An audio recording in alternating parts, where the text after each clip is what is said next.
भारतात असंख्य चित्रपटप्रेमी माणसं आहेत, पण या चित्रपटांची भारतात सुरुवात केव्हा झाली चला तर मग बघूया। तर मंडळी, चित्रपट तंत्र, वितरण, मूव्ही कॅमेरा हे शब्दही माहिती नसतानाच्या काळात दादासाहेब फाळके यांनी एक हाती प्रयत्न करून पहिल्या भारतीय चित्रपटाची 1913 साली निर्मिती केली।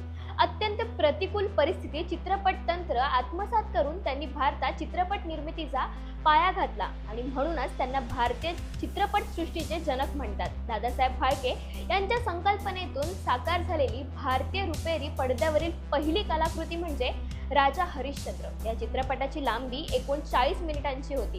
त्यानंतर 1937 मध्ये मोती गिडवानी यांनी एक चित्रपट दिग्दर्शित केला।